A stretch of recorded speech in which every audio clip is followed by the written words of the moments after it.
Les amis, bienvenue, j'espère que vous allez bien, j'espère que vous avez passé un bon week-end. Excusez-moi pour l'heure à laquelle je sors cette vidéo, mais bon, je tiens toujours mes engagements, j'essaie de vous sortir le débriefing le plus tôt possible.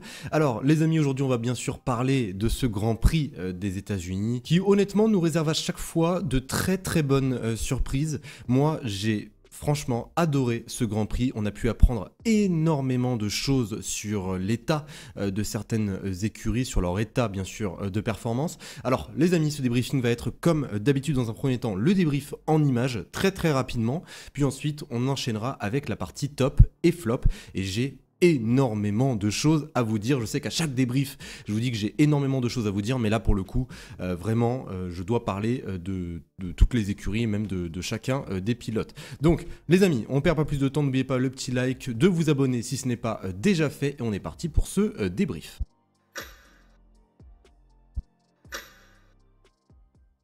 Alors je vous montre d'ores et déjà la grille de départ de ce Grand Prix, je le rappelle, hein, c'est Max Verstappen qui est venu s'imposer lors de la course sprint le samedi. Tous les pilotes aujourd'hui partaient en pneus médium, sauf Nico Hülkenberg et Lance Stroll, et 4 pilotes partaient depuis la voie des stands. Et bien d'ailleurs Hülkenberg et Stroll en faisaient partie en compagnie de Fernando Alonso et de Kevin Magnussen pour des changements de réglage. Donc le premier tour se lance, Charles Leclerc n'arrive pas à contenir Lando Norris, et comme Frédéric Vasseur a pu nous le dire avant le début de ce Grand Prix, ça allait être très difficile de pouvoir contenir la McLaren. Norris prend directement la tête devant Charles Leclerc. À l'arrière c'est un petit peu plus compliqué, on a pu voir notamment un contact entre Esteban Ocon et Oscar Piastri. Au 4e tour, Hamilton commence déjà sa grande remontée puisqu'il va venir passer Carlos Sainz pour prendre la 3e position. Puis ensuite Verstappen, qui partait 6e, aujourd'hui va également être l'une des attractions de ce début de Grand Prix puisqu'il va remonter P4 en dépassant Sainz. Au 6e tour, Hamilton va dépasser Charles Leclerc pour reprendre la P2. Il se retrouve maintenant à environ 3 secondes de Lando Norris qui occupe la première position. On apprend malheureusement au même moment l'abandon pour Esteban Ocon, exactement suite au contact avec Oscar Piastri, et également l'abandon d'Oscar Piastri. Voilà, les deux pilotes n'ont même pas pu faire 10 tours lors de ce Grand Prix. Au 11e tour, Max Verstappen prend la 3e place en dépassant Charles Leclerc cette fois-ci. À ce moment précis du Grand Prix, les amis, on avait une énorme interrogation vis-à-vis des arrêts au stand. La question était la suivante: quelle est l'écurie qui allait avoir l'audace de tenter un seul arrêt aujourd'hui? Alors déjà, ça ne sera pas le cas pour Max Verstappen et Lando Norris, puisque aux environs du 17e tour, les deux pilotes vont s'arrêter. Hamilton va continuer, mais arrivé au 22e tour, il va finir par s'arrêter pour chausser des pneus durs. On avance maintenant jusqu'au 28e tour, Hamilton est à environ 6 secondes de Max Verstappen qui chasse Norris, et d'ailleurs au 28e tour il va venir plonger à l'intérieur et du coup prendre la première place de ce Grand Prix. Au 35e tour, Norris, qui ne peut plus continuer avec ses pneumatiques, va rentrer au stand pour chausser des pneus durs. Un tour plus tard, il sera directement suivi par Max Verstappen qui va bien sûr couvrir la stratégie du pilote britannique. Au 39e tour, Verstappen et Norris, eh bien là ils sont en totale détente avec leurs nouveaux pneus, ils vont venir dépasser notamment Charles Leclerc sans trop de difficultés, et au même moment Hamilton va s'arrêter pour chausser des pneus médiums, et vous allez voir que ça va être un très bon choix de la part de Mercedes, puisqu'au 43e tour Hamilton va dépasser Charles Leclerc.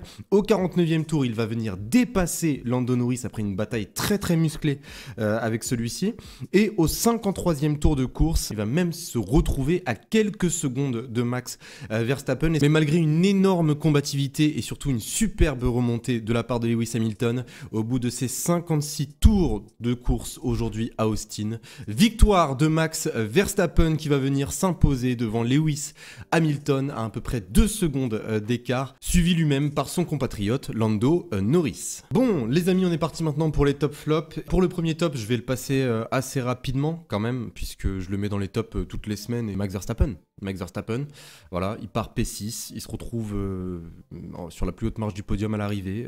C'était prévisible, bien sûr. Moi, je l'ai mis comme le grand gagnant de ce Grand Prix. Le week-end a été plutôt bon. Il a eu quelques petits soucis en qualification, mais malgré ça, il termine premier en course sprint. Il termine premier lors du Grand Prix. Que demander de plus aujourd'hui à Max Verstappen? Il est déjà 3 fois champion du monde. Et pourtant, il continue à ramener des victoires pour Red Bull. D'ailleurs, aujourd'hui, il atteint le chiffre symbolique des 50 50 victoires en Grand Prix. Je ne sais pas si on se rend compte de l'ampleur qu'est en train de prendre Max Verstappen dans l'histoire de ce sport. Donc oui, Max Verstappen aujourd'hui a été intraitable malgré des problèmes de frein qui lui ont posé énormément de soucis, surtout en fin de Grand Prix.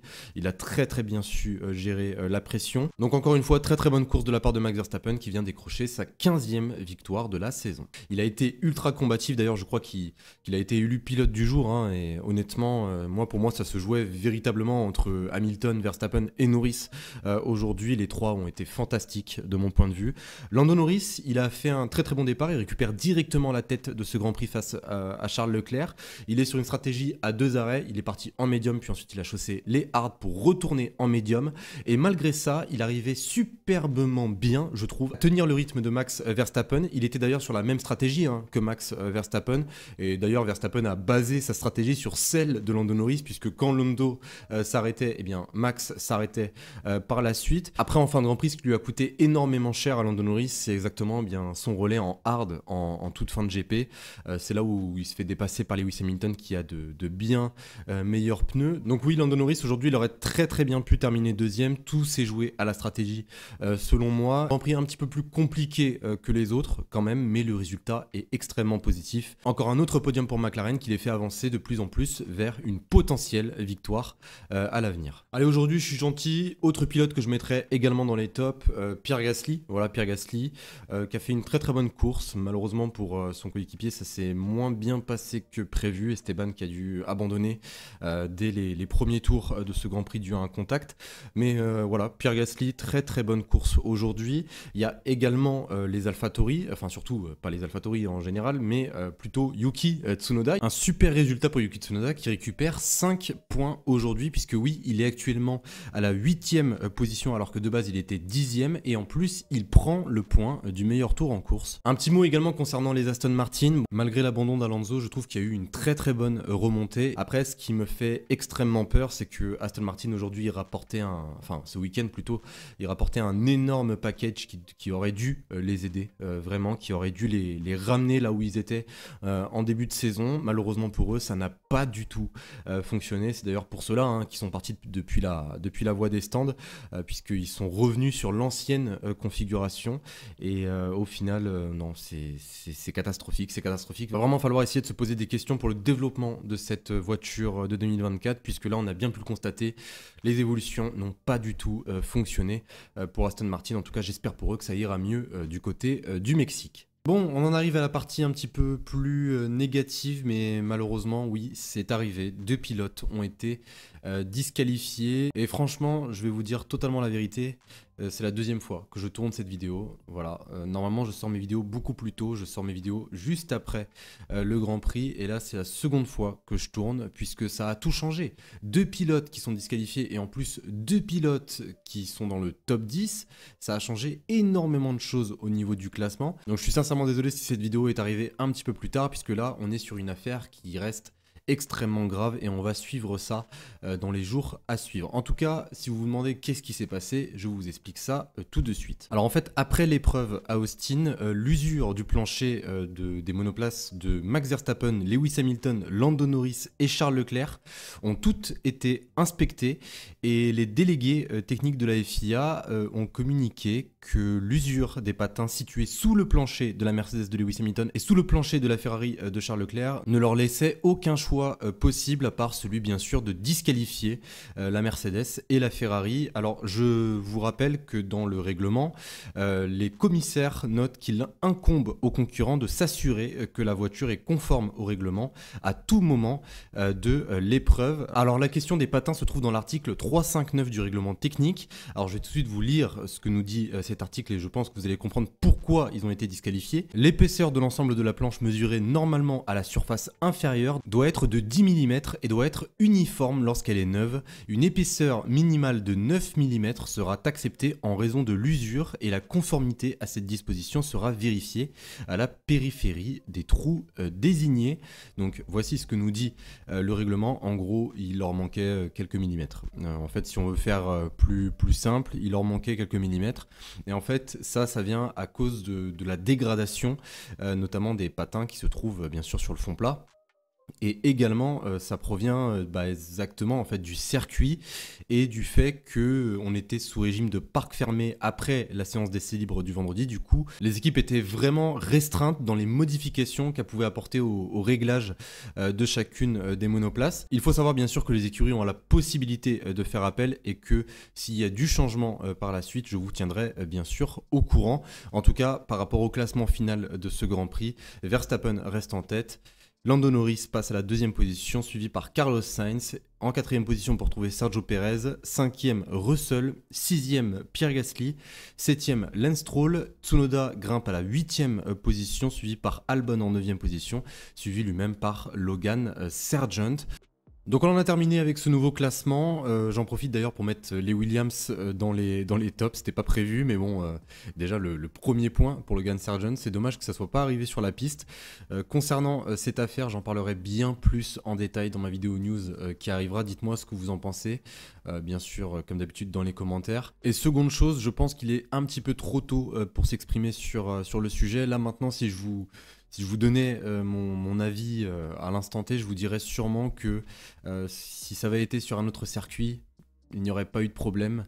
Et également, ce qui m'énerve un petit peu, c'est qu'il n'y a seulement que 4 voitures qui ont été contrôlées par la FIA. Donc si je réfléchis, je me dis quand même que c'est une totale injustice, surtout pour Charles Leclerc et pour Lewis Hamilton, puisque sur 4 voitures, il y en a quand même eu 2 qui ont été sanctionnées, ce qui correspond à 50%. Donc à un moment donné, avec un chiffre aussi grand, inspecter les autres monoplaces, puisque je ne pense pas que Charles Leclerc et Lewis Hamilton soient les seuls à avoir enfreint.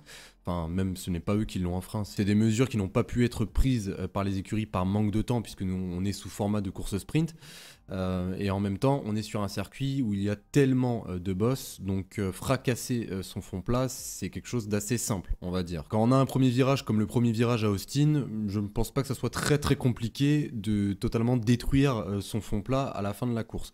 Donc voilà, comme je vous l'ai dit, je vais pas tellement m'exprimer sur la question, ça se trouve j'ai totalement tort et ça se trouve c'est pour une autre raison. On en saura plus, je pense, aujourd'hui, enfin, du coup, puisque là, vous regardez la vidéo normalement le lendemain matin, mais pour le coup, moi, on est encore dans la nuit du dimanche, donc c'est pour cela, je vais attendre un petit peu, et comme ça, au moins, j'aurai plus de détails et surtout plus d'informations. Sur ce, les amis, eh bien, j'espère vraiment que la vidéo vous aura plu. C'est dommage, puisque honnêtement, c'était un très très bon Grand Prix, c'est vraiment dommage qu'on termine sur une note, on va dire, à peu près négative, puisque 2 pilotes qui sont disqualifiés, peu importe les pilotes, c'est triste. Honnêtement, c'est vraiment triste. Ça a réduit à néant tous leurs efforts lors du Grand Prix. J'espère vraiment que vous avez aimé la vidéo. Si c'est le cas, n'oubliez pas de lâcher votre plus gros pouce bleu, de vous abonner si ce n'est pas déjà fait. On se retrouve très très vite. Sur ce, moi, je vais aller me reposer, dormir, essayer d'oublier un petit peu ce qui vient de se passer. Et sur ce, eh bien, je vous dis à la prochaine. Salut tout le monde.